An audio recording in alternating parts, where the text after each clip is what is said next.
siento muy feliz de estar entre ustedes y creo que yo soy el bendecido aquí. En cuanto a que le agradecen a mi iglesia, creo que mi iglesia le agradece a ustedes que de vez en cuando me lleven,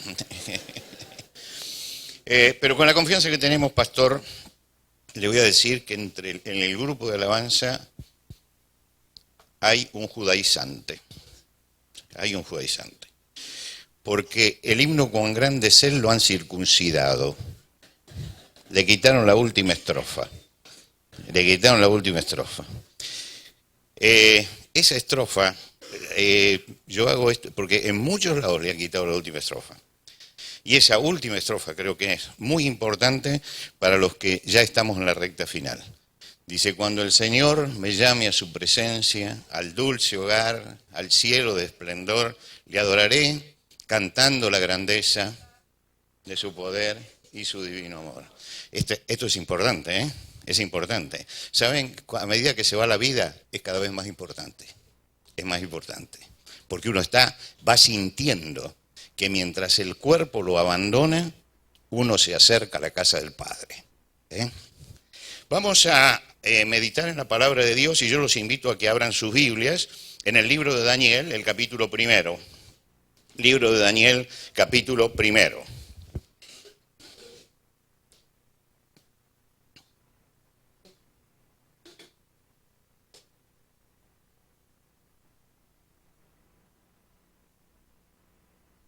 Dice la palabra de Dios en Daniel, en el capítulo 1, en el año 3 del reinado de Joacim, rey de Judá, vino Nabucodonosor, rey de Babilonia, a Jerusalén y la sitió.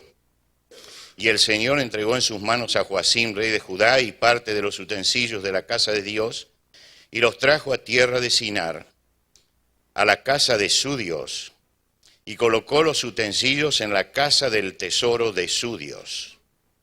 Y dijo el rey a Aspenaz, jefe de sus eunucos, que trajese de los hijos de Israel, del linaje real de los príncipes, muchachos en quienes no hubiese tacha alguna, de buen parecer, enseñados en toda sabiduría, sabios en ciencia y de buen entendimiento, e idóneos para estar en el palacio del rey, y que les enseñase las letras y las lenguas de los caldeos.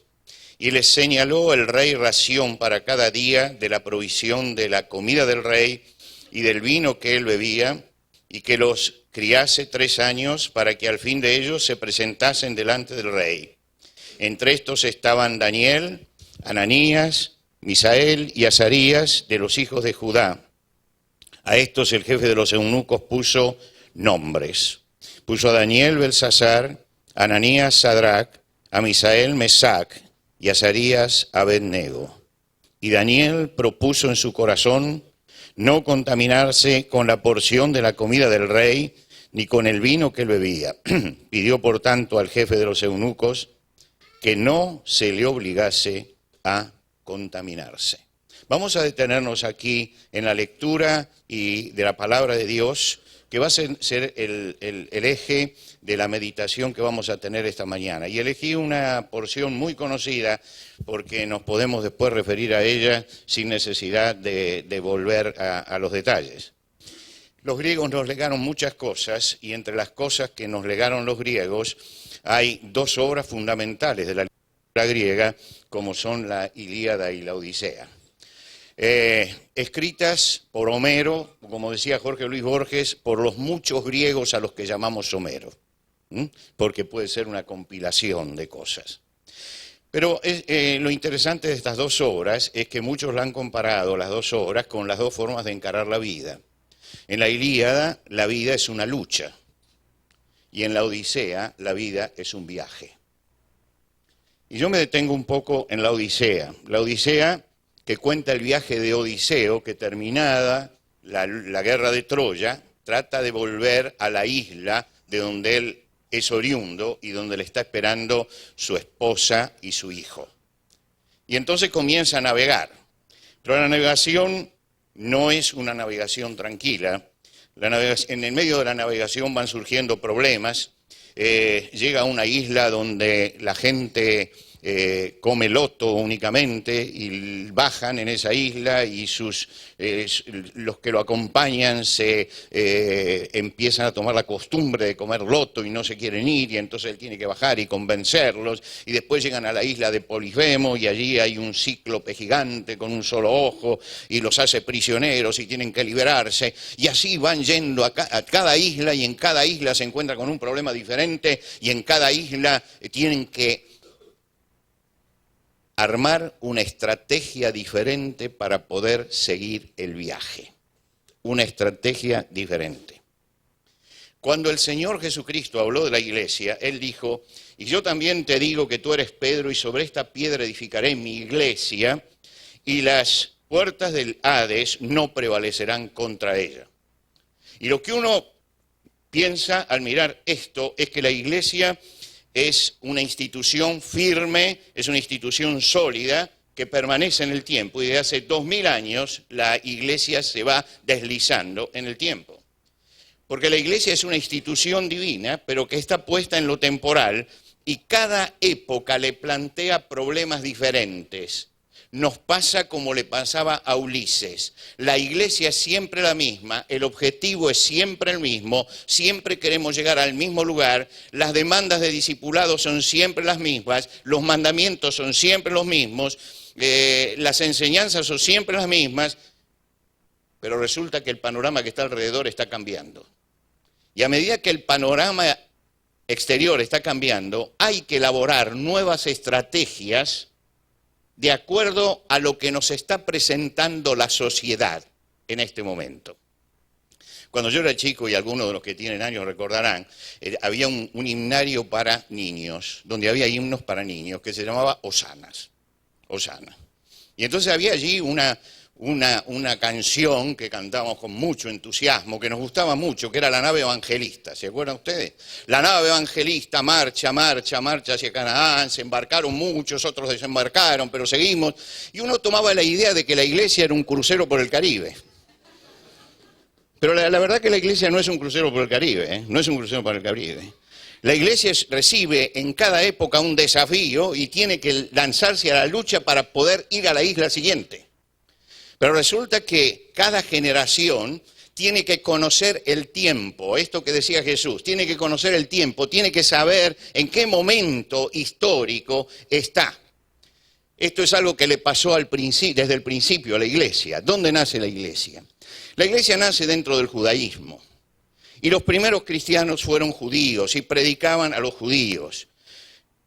Por supuesto que tenían controversias con los fariseos y con los saduceos por la interpretación de la ley, por la persona del Mesías, por la sobrenaturalidad de la fe, sobre todo con los saduceos, por la interpretación de la historia.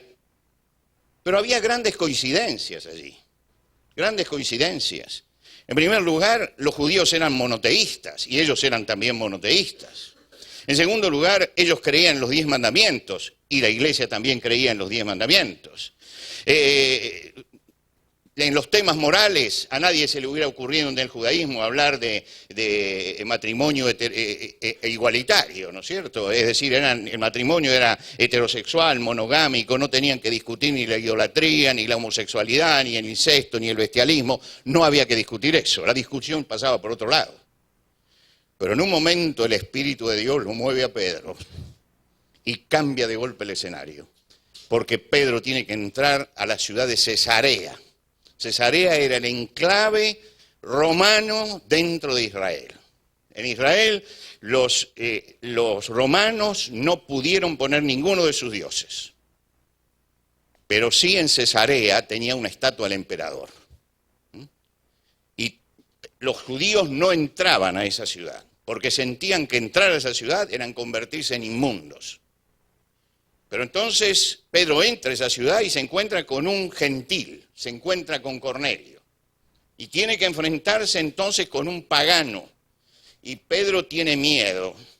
Y por supuesto, y empieza a hablar de sus prejuicios.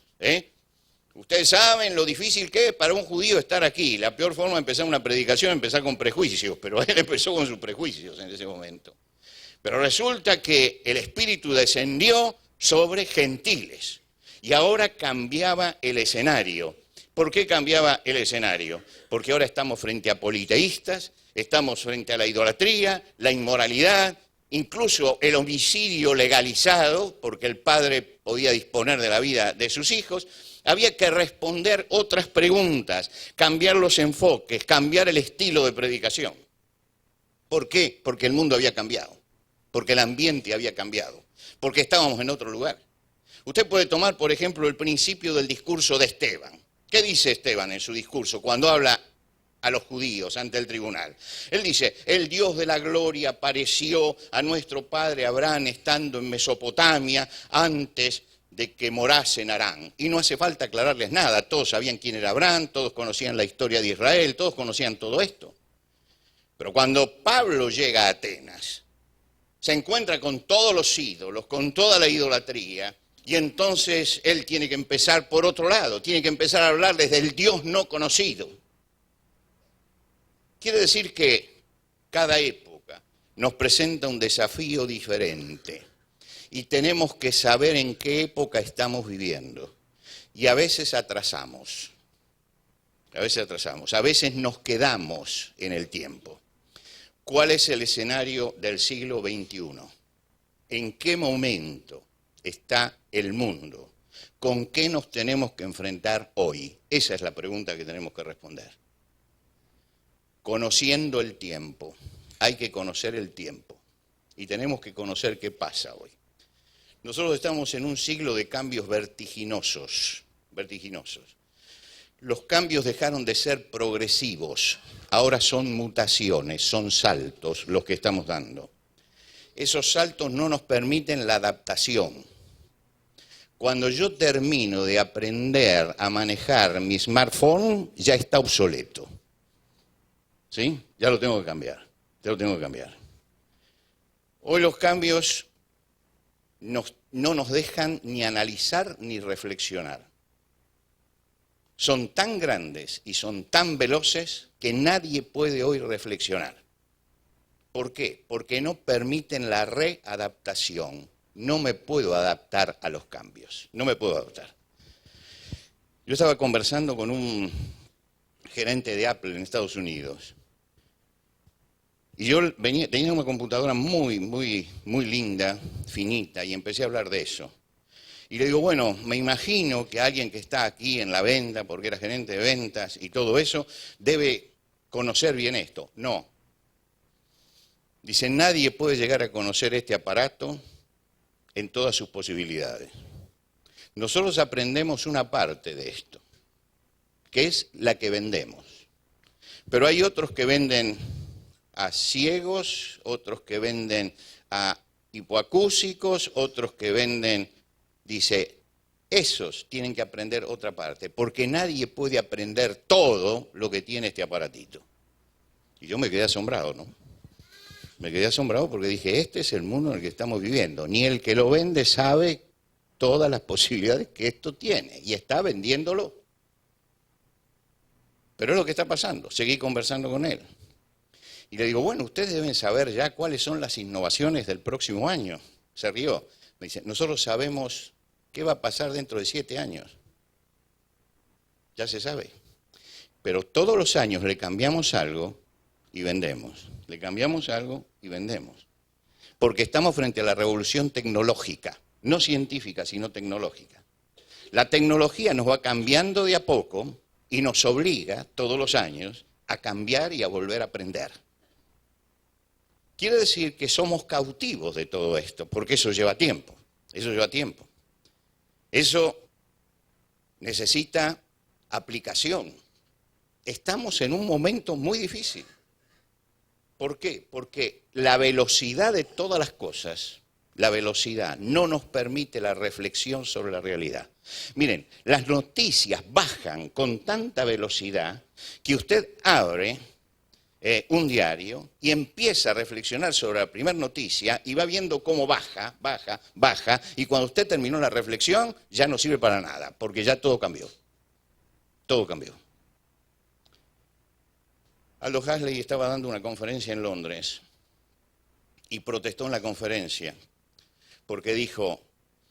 en los ríos donde yo me bañaba cuando era niño, ahora está creciendo maleza.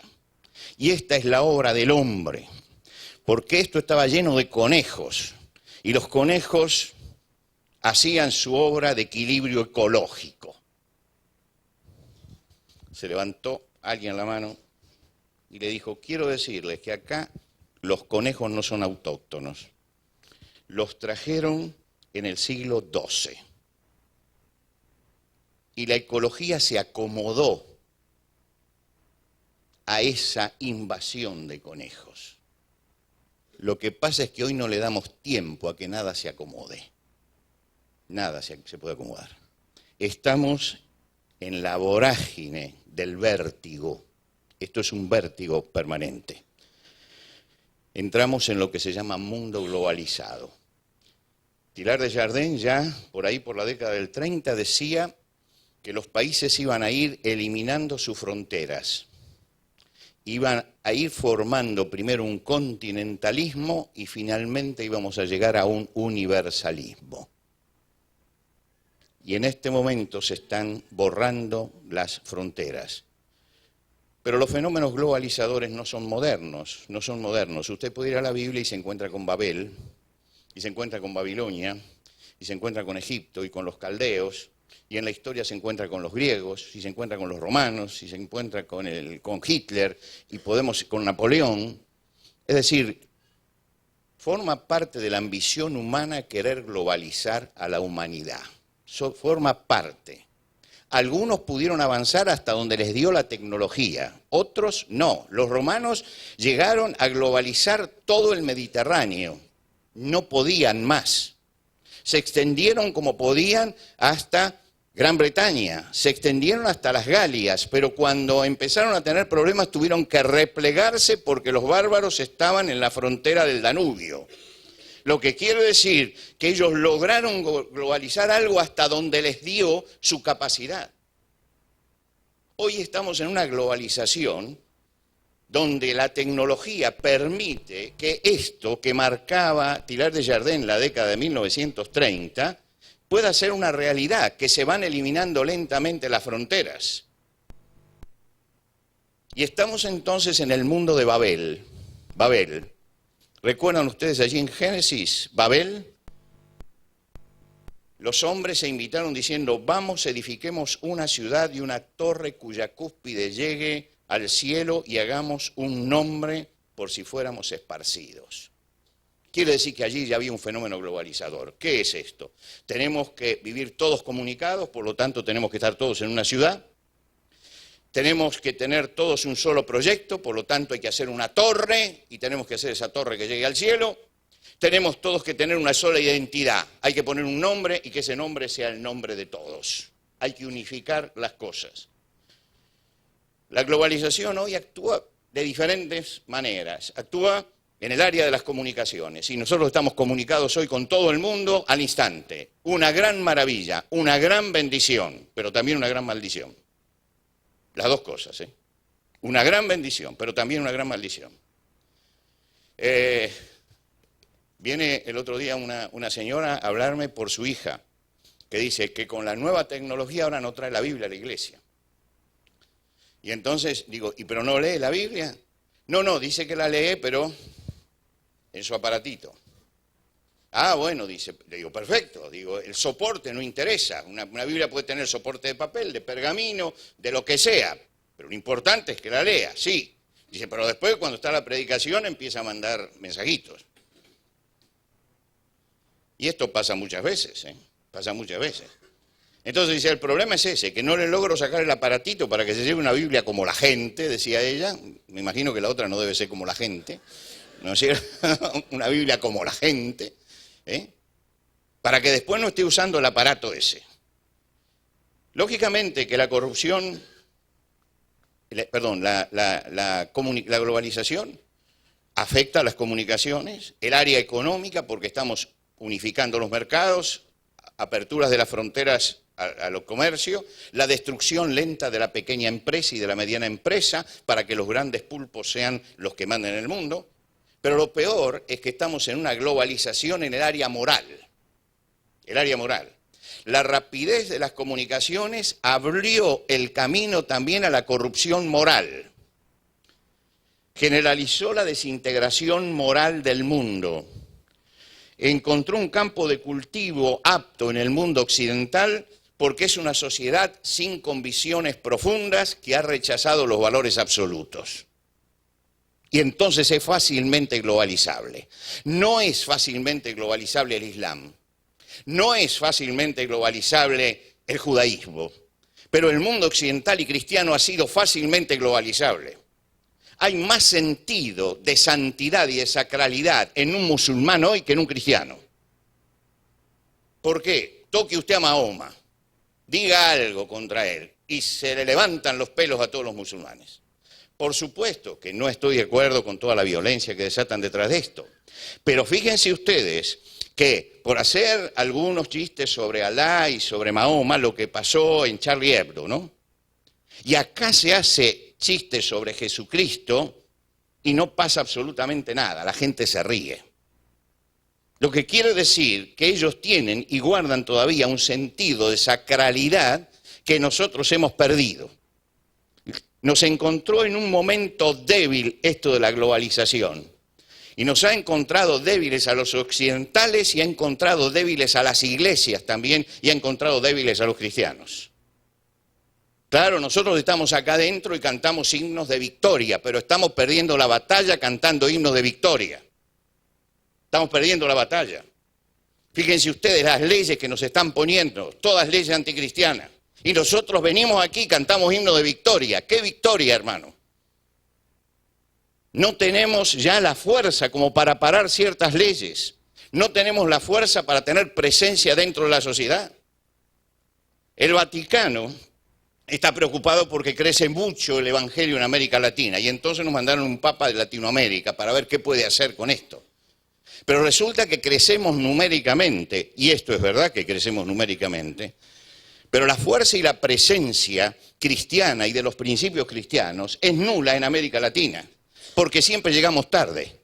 Cuando la ley ya está en el Congreso, ahí nos despertamos acerca de esa realidad. Lo que quiere decir que no conocemos cuál es el tiempo en el que estamos viviendo y qué es lo que está pasando. Yo estaba en un congreso de pastores y me dicen, ¿qué le parece, pastor, que tenemos que hablar ahora del aborto? Digo, la ley del aborto ya la tienen. Ahora tienen que hablar de la eutanasia, porque es la próxima que sale.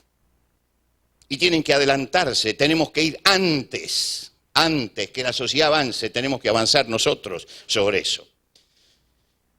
Nos está sucediendo lo que el Imperio Romano intentó unificar el mundo antiguo alrededor del Mediterráneo y juntó pueblos, culturas, idiomas, religiones diferentes y todo lo unificaron debajo del imperio, pero la corrupción moral del imperio comenzó a infectarlo todo.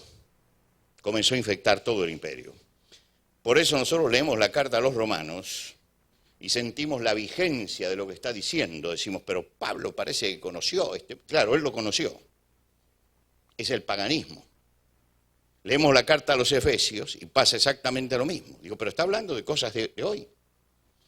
Yo me acuerdo que debe ser 45 años atrás, un día viene una hermana preocupada con la Biblia. Dice, pastor, ¿cómo tenemos que entender este versículo de que el hombre no debe usar vestido de mujer, ni la mujer la prenda del hombre, ¿no? Digo, bueno, ¿y cuál es el problema que usted tiene? Y dice, yo pienso en los pantalones en la mujer, que era el gran drama del pantalón en la mujer. Porque hay mujeres que usan pantalones. Digo, escúcheme, ¿usan los pantalones del marido? No, usan los pantalones de ella. Pues, por lo tanto, el pantalón es de ella. No está usando prenda de hombre. ¿No es cierto? Entonces le digo, mire, ¿sabe de qué se trata esto? Se trata de los travestis. Y me miró esta mujer y dice, ¿qué? Los travestis.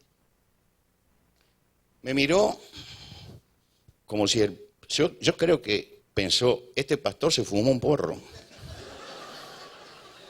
¿No es cierto? Porque solamente ¿qué se le está ocurriendo? No entendía lo que era esto. Hoy mi nieto de 5 años creo que sabe que es un travesti. Nos han metido eso. Y lo han metido dentro y lo han normalizado. Esto es normal. Y no es normal. No es normal. Pero aún hay creyentes que caen en esto. Caen en esto.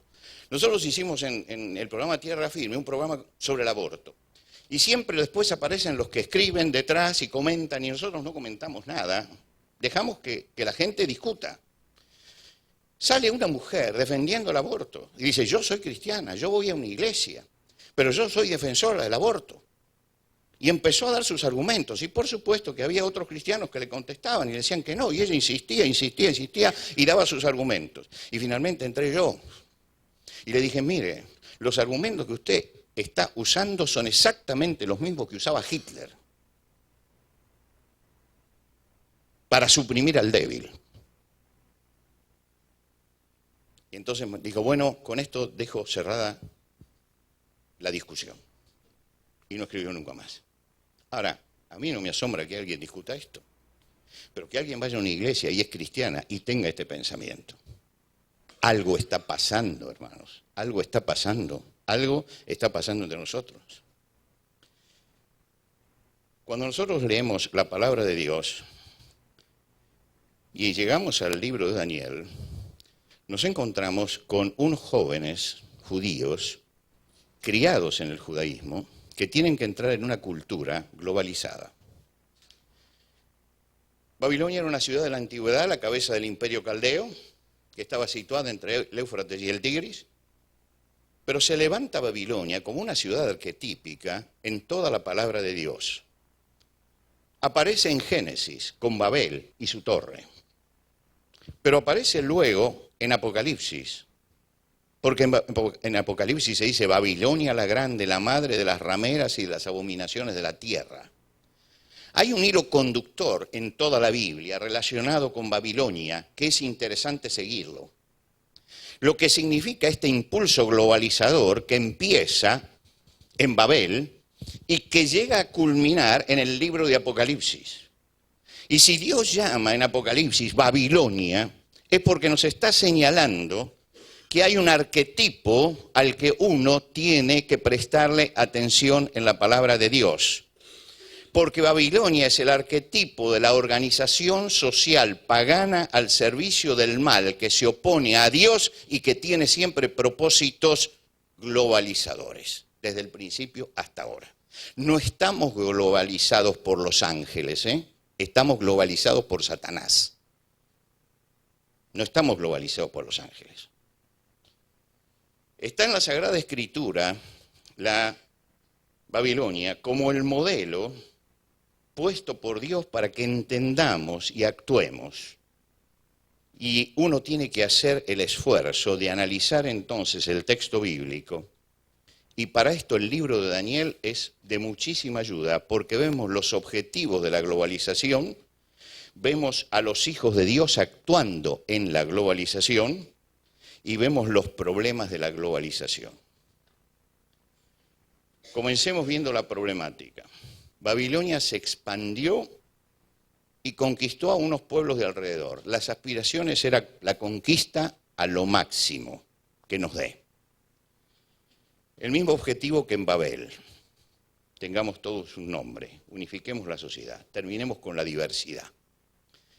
En medio de esta sociedad tienen que actuar los discípulos, diríamos nosotros hoy. Los discípulos, en ese momento los judíos comprometidos que estaban allí cautivos. ¿Qué tuvieron que hacer ellos? En primer lugar, tuvieron que resistir la asimilación. Resistir la asimilación. Les querían cambiar la cultura. Les querían cambiar la cultura. Y no pudieron. ¿Por qué no pudieron? Porque ellos entendían algo que no entienden los cristianos de hoy. No entienden los cristianos de hoy.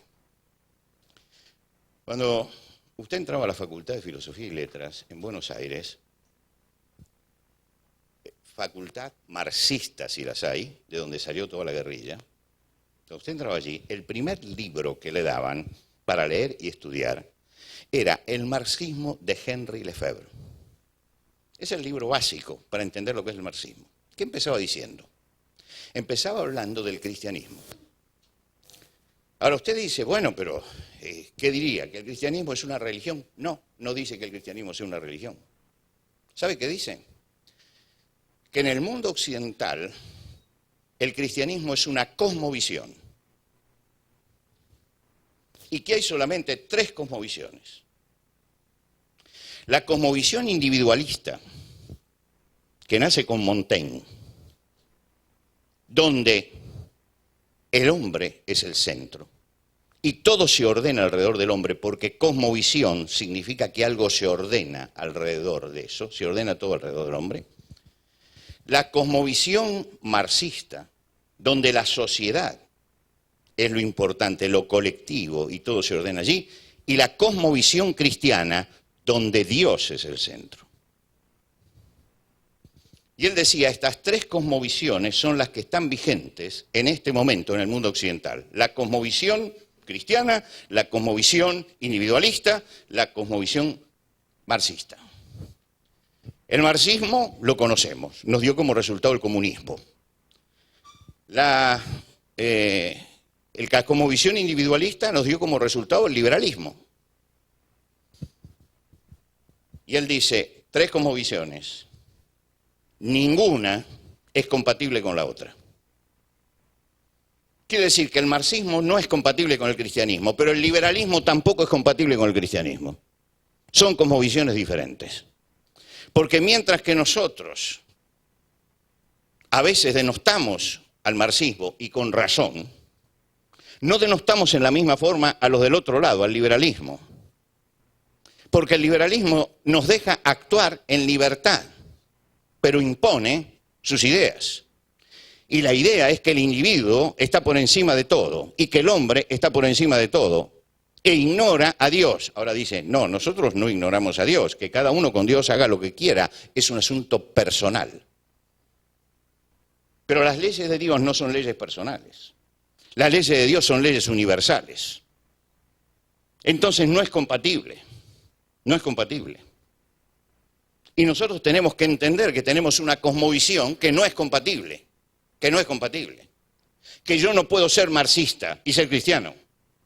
Aunque yo fui a un seminario por allí, en un país cuyo nombre me reservo, donde estuve predicando y me encontré con un alumno que sale y me dice, mire, pastor, yo soy marxista.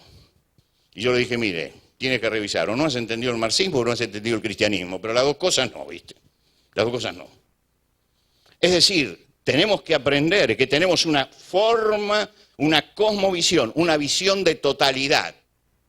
Nuestra concepción del hombre, de la historia, de la naturaleza, de la economía, de la sociología, de la psicología, es teocéntrica. Y nosotros estamos en una sociedad que forma profesionales antropocéntricos. Entonces tenemos que empezar a revisar todo lo que creemos. Y esta es tarea del discípulo. Fíjense ustedes que nosotros hemos eliminado la palabra discípulo, hablamos de creyentes. El creyente cree, el discípulo sigue. La iglesia está llena de creyentes que creen, pero le falta discípulos que sigan. Nos hemos quedado con una parte solamente de todo esto.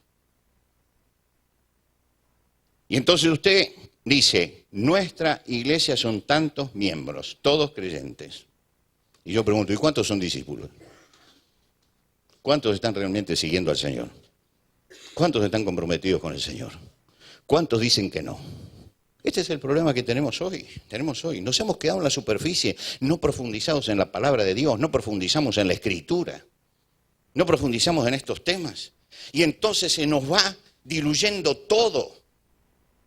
Se nos está diluyendo todo, porque no nos metemos en la raíz de las cosas. Yo digo, la iglesia está llena de alabanza, de alabadores, pero ¿cuántos son adoradores? ¿Por qué no analizamos alguna vez qué es la adoración y cómo debe ser la adoración? Acá esto es lo que tenemos que revisar, porque si no estamos nadando en la superficie de la palabra de Dios y hay que entrar en la profundidad de la palabra de Dios. Y cuando la palabra de Dios empieza a permear en mí, Entonces se va formando en mí la cosmovisión. Se convierte una persona, llega a la iglesia, dice, bueno, le vamos a hacer un curso de integración, 4 lecciones, 10 lecciones, ya es discípulo. No es discípulo. A Jesús tardó 3 años con 12 personas y nosotros lo hacemos en 3 semanas. O somos más sabios que Jesús o lo estamos haciendo mal, hermanos. Estamos haciendo mal. Ese es el problema. Y entonces hay mucha gente que se sienta, que canta, que alaba al Señor, pero que no sigue al Señor. Entonces no hay cosmovisión. Y al no haber una cosmovisión, al no tener el disco duro armado como cristiano, al no funcionar la computadora interna como debe funcionar la computadora de un cristiano, entonces esa persona entra a la sociedad y es llevada por cualquier corriente. ¿Y qué hace el domingo? Algo que decía por allí John Stott en uno de sus libros, que encontró un señor que decía, yo cuando llego a la iglesia me saco la cabeza, la dejo en la puerta y entro. No pienso. No, pero la iglesia está para pensar. Y en la iglesia estamos tomando aquí las vitaminas para vivir mañana en el mundo. Y acá es donde tenemos el problema fundamental. Miren, José Martí, del que hemos hablado esta semana y hemos escuchado la canción basada en su poema, el patriota cubano que vivió en el siglo XIX, él decía, injértese en nuestra república el mundo, injértese en nuestra república el mundo, pero el tronco ha de ser nuestra república. Estaba diciendo, traigan lo que quieran de afuera, pero nosotros tenemos nuestra identidad y eso es lo que tenemos que conservar. El problema de los cristianos hoy es su identidad, que estamos perdiendo la identidad cristiana. Y cuando hablo de identidad, no estoy diciendo que uno diga soy cristiano, sino que sea realmente un seguidor de Jesucristo. Lo primero que hace Babilonia es tratar de cambiar la cultura. La identidad de los jóvenes estaba determinada por su fe. Y entonces la fe les había dado una cosmovisión, que es la cosmovisión judía. ¿Qué pasó? Que querían cambiarla. Y querían cambiarla por una cosmovisión donde el hombre fuera el centro, Nabucodonosor fuera el centro. Y entonces le dijeron a Aspenaz, el jefe de los eunucos, que les enseñe la letra y las lenguas de los caldeos. ¿Qué le está diciendo con esto? Le está diciendo, aquí lo tuyo no sirve. Aquí lo tuyo no sirve. Aquí tienes que aprender otra cosa. Tienes que cambiarte a lo nuestro. Es la propuesta de toda globalización. Lo tuyo no sirve. Lo tuyo no sirve. La globalización pretende una sola forma de pensar, una sola forma de hablar, una sola forma de conducirse. Le quisieron cambiar los nombres. Todos los nombres tienen la partícula que tiene que ver con Dios, porque los padres le ponían el nombre, como buenos hebreos, buscando que ese nombre fuera un signo de identidad donde Dios estuviera presente. Ahora se lo cambiaban. Le querían cambiar el nombre y en cada nombre que le ponían estaba uno de los dioses presentes de los dioses de Babilonia. Cambiar el nombre es cambiar la identidad de la persona. Y se le estaba cambiando a ellos la identidad. Los nombres que les pusieron eran el cambio de identidad. Y cambiar la alimentación. Que no coman lo que comen siempre. Esto de alimentos puros e impuros, inmundos. No, acá se come de todo. Acá se come de todo. Tenemos que comer de todo. Notablemente, la resistencia primera de Daniel se dio en el alimento. Hipócrates era el que decía, el hombre es lo que come. El hombre es lo que come. Y puede decirse que en lo intelectual, en lo filosófico y en lo espiritual, el hombre es lo que come, lo que se alimenta, lo que se alimenta. Y lo que sea alimento para mí es lo que yo voy a hacer. Hoy nosotros estamos acostumbrados a la comida chatarra, la comida chatarra. Y entonces comemos comida chatarra. Los jóvenes se desesperan por ir a McDonald's. McDonald's es casi universal. Yo digo que es el único de lo que se puede decir que es omnipresente. Donde usted va está McDonald's. Yo entré al barrio judío y dije, acá no está McDonald's. No, está McDonald's Kasher. Pero está allí. Te lo hacen como quieras, pero tienes que estar allí en McDonald's y tienes que comer la comida chatarra. Tienes que comerla. Ahora, no solamente se come comida chatarra allí, se come comida chatarra en lo filosófico y se come comida chatarra en lo espiritual. Usted va a cualquier librería evangélica y se encuentra con un montón de comida chatarra. Si comemos comida chatarra, nunca vamos a ser fuertes espiritualmente. Por eso, Daniel se paró y dijo, no señor, yo tengo otra cosmovisión. Yo creo que hay alimentos puros y hay alimentos que no son puros, que hay alimentos que se pueden comer y hay otros que no se pueden comer. Por lo tanto, yo voy a comer lo que yo quiera y ustedes van a mirar mi vitalidad. Y él cambió desde allí, desde la alimentación, y tenemos que empezar a cambiar desde la alimentación. Desde lo que estamos absorbiendo, desde lo que estamos tragando, lo que nos está alimentando. Conversamos con el pastor Samuel de las librerías evangélicas que ya no publican los grandes libros. Es una sorpresa que estén publicando los libros del pastor Pérez Millos. Es una sorpresa, porque ya las grandes obras están desapareciendo. Pero hay reemplazos. ¿Y el reemplazo qué es? Es chatarra, es cosa que no sirve, es basura, pero se sigue publicando. Porque vende. ¿Y por qué vende? Porque hay quien come, hay quien compra, hay quien compra. Y por eso hemos llegado a que en nuestras librerías evangélicas tenemos una sección que se llama autoayuda. Ya ahora yo me puedo ayudar a mí mismo. Yo estaba en una librería en Buenos Aires y el gerente vino y me dice, ¿qué tal? ¿Qué le parece la librería? Le digo, mire, que si se incendia sale ganando el pueblo de Dios.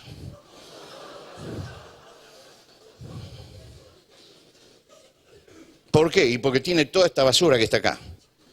En vez de darle un buen alimento y un alimento sólido que lo lleve a la palabra de Dios, está estornudando en el Espíritu Santo, bailando en el Espíritu Santo, ¿no es cierto? ¿Por qué no agarramos un libro en serio sobre el Espíritu Santo y leemos? Yo creo en el Espíritu Santo más que todos los pentecostales juntos. Pero tenemos que empezar a ser serios en esto, a ser serios y a defender aquello que son las raíces nuestras. El Imperio Romano globalizó a todo el mundo, menos a dos pueblos. No pudo globalizar a los judíos. Tuvo que ceder ante los judíos. No pudo globalizar a los cristianos. Tuvo que perseguirlos. ¿Por qué? Porque tenían identidad. Y por supuesto que nosotros estamos en una sociedad que se llama pluralista. Entonces uno dice, no, eso de la persecución está lejos. No, no está lejos, hermano, el asunto de la persecución. No lo crean, no está lejos. No está lejos. Babilonia era también una ciudad y un imperio pluralista. Se encontraron vestigios en Babilonia de por lo menos 300 templos a diferentes dioses, lo que quiere decir que usted podía tener el templo y podía creer en lo que quisiera. 300 templos a diferentes dioses en las ruinas de Babilonia está hablando de un pluralismo, porque se acepta el pluralismo. Claro, de vez en cuando decían, por 30 días se va a pedir únicamente al emperador, después siguen orando a Dios.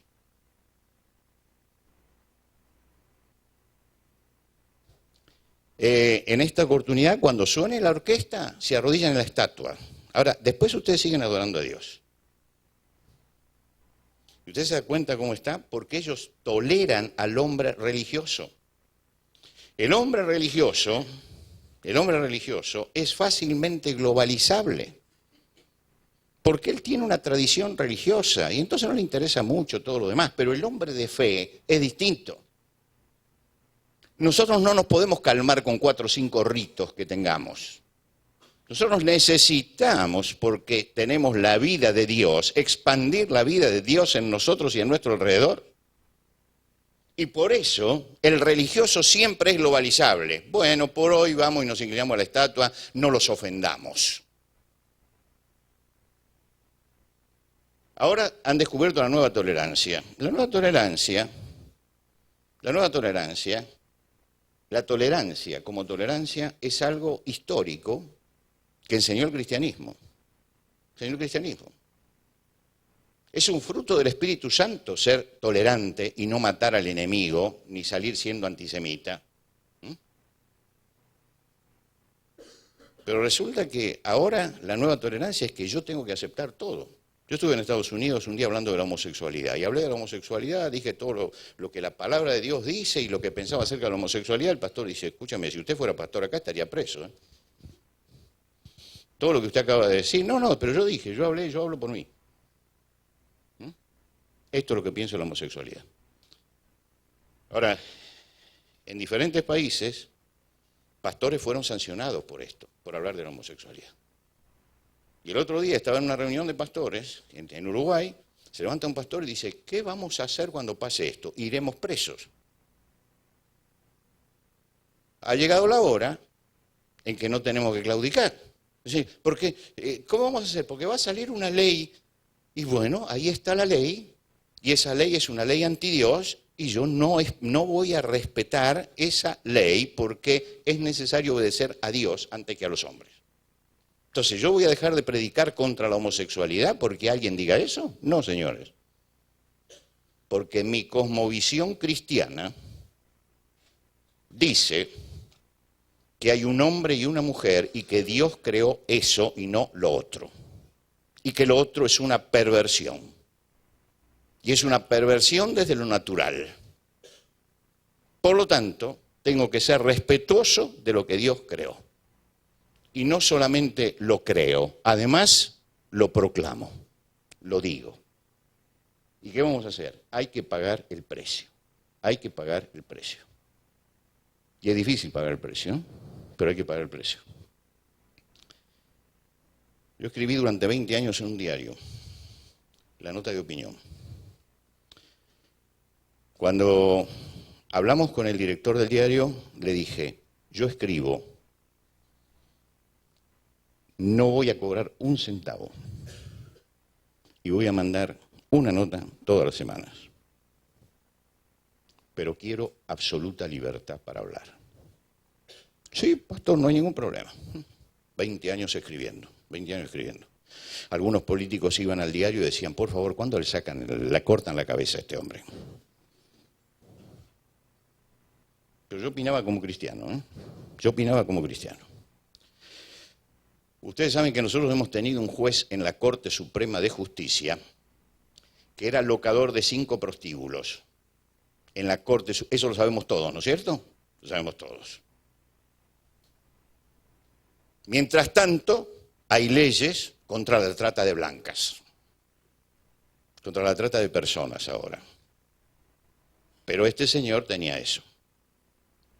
Yo escribí un artículo diciendo, este señor no puede ser juez de la nación, porque le falta autoridad moral. Síntesis era esa. Por lo tanto, hay que sacarlo, y menos en el Tribunal Supremo. Vino el director a mi casa, pastor, creo que esta vez se pasó. ¿Por qué me pasé? No, porque usted sabe que hay publicidad que está poniendo el Estado, y el Estado está sosteniendo a este hombre, porque este hombre es... Perfecto. Digo, esta tarde va a tener mi contestación. Antes que él llegara, ya tenía el mail renunciando. No escribo más. Y pasé los últimos 4 o 5 años con la venda puesta, la boca vendada, diciendo lo que puedo decir, pero no lo podía escribir, porque el diario no lo publicaba. Bueno, había que pagar el precio, y se paga el precio. Había que pagar el precio. Había que pagar el precio de los que me denostaron en muchas páginas web, por esto, por haber acusado. No me importa. Yo tengo una cosmovisión cristiana y yo pienso como cristiano. Y analizo las cosas como cristiano. ¿Por qué? Porque yo a los 11 años hice una decisión y tengo 70. Y nadie me va a venir a mí a decir que esa decisión es una decisión superficial, banal, ilusoria. Cristo es una realidad grande en mi vida y no puedo negarlo. ¿Me entiende? No puedo negarlo. Porque no podría mirar a mi esposa si lo niego. Porque no podría mirar a mis hijos si lo niego. Porque no podría mirar a mis nietos si lo niego. Porque ese es el compromiso que uno toma al principio con Cristo. Y lo tiene que llevar hasta el último momento de su vida. Mis hermanos, tenemos que terminar con la comodidad. Tenemos que terminar con la comodidad. Tenemos que volver a tener pasión por las almas. Pasión por las almas. Alguien criticó en un congreso el título del libro de Oswald Smith, Pasión por las almas. Y yo dije, yo me convertí con Oswald Smith. Porque ese hombre tenía pasión por las almas y vino y predicó y tocó el corazón mío con la palabra de Dios. Bueno, sí, porque pasión es en griego y todo lo demás. Mi hermano, llámelo como quiera, yo tengo pasión por las almas. ¿Qué es una enfermedad? Será una enfermedad para usted. Pero para mí es pasión por las almas. Hay que tener cuidado con esto, ¿eh? Pasión con las almas. Tenemos que volver a tener pasión por la verdad, pasión por la honestidad, pasión por defender la vida, pasión por defender la familia. Es decir, hay que hacerlo, hay que hacerlo. Y tenemos que leer la Biblia y tenemos que cumplir lo que el Señor nos mandó. Y tenemos que apartarnos de todo mal y de todo el que ande desordenadamente dentro de la iglesia también. Apartaos de todo hermano que ande desordenadamente. Apartaos. Es lo que dice la palabra de Dios. Lo que pasa es que no la leemos y cuando la leemos lo hacemos superficialmente. Y no entramos a lo profundo de lo que la palabra de Dios dice.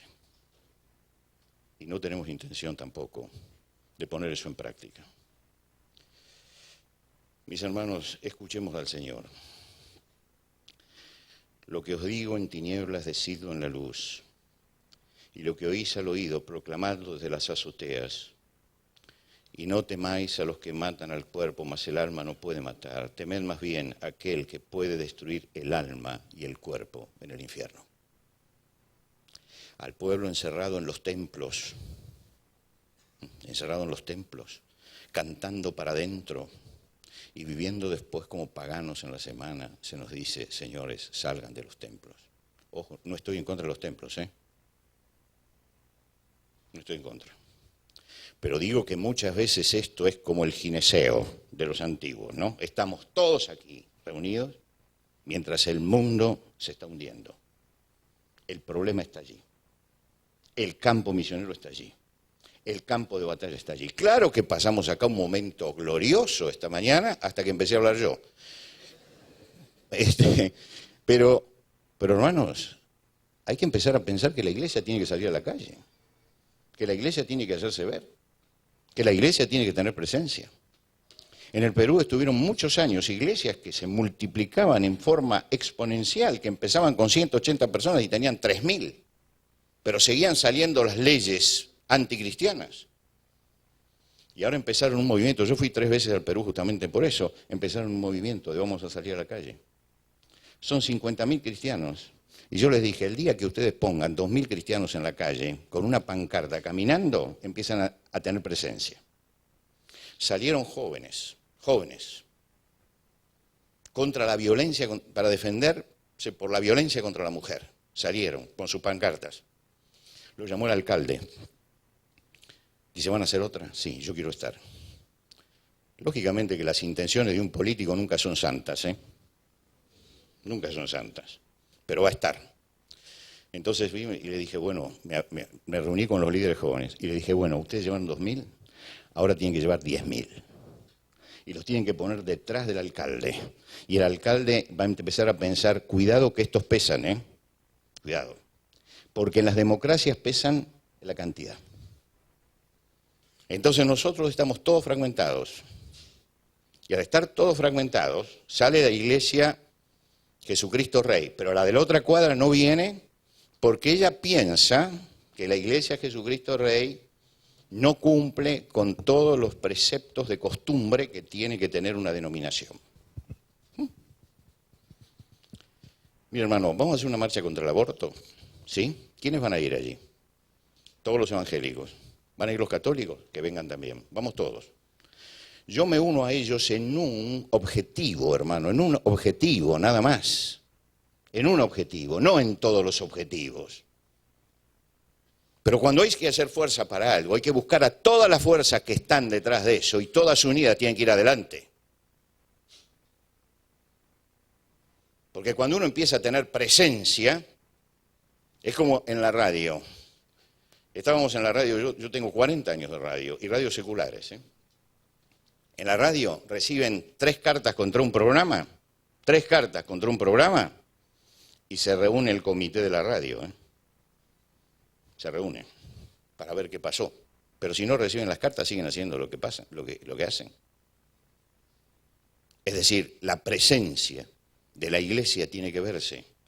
Jesús dijo, lo que yo les digo abajo, súbanse a la azotea y grítenla. Por supuesto que no había internet, que no había comunicaciones. La forma de transmisión era gritarla, hablarla. Bueno, súbanse a la azotea.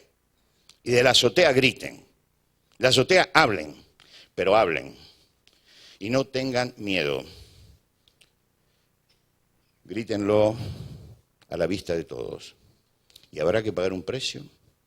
Pues entonces no teman a los que matan el cuerpo, pero el alma no pueden matar. ¿Cuánto hace que estamos aquí? 1 hora, yo tengo 1 hora 40. ¿Son cuántos minutos? 100 minutos. 100 minutos. En estos 100 minutos en el Islam mataron a 50 hermanos nuestros. Están matando a un cristiano cada 2 minutos. Y se mantienen en pie.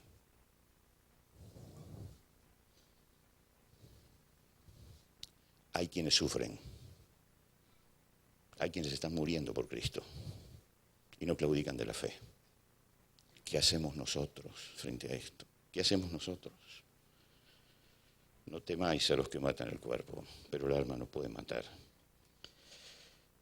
El Señor de la historia y de la eternidad nos está mirando. Este es el panorama que tenemos delante y tenemos que responder.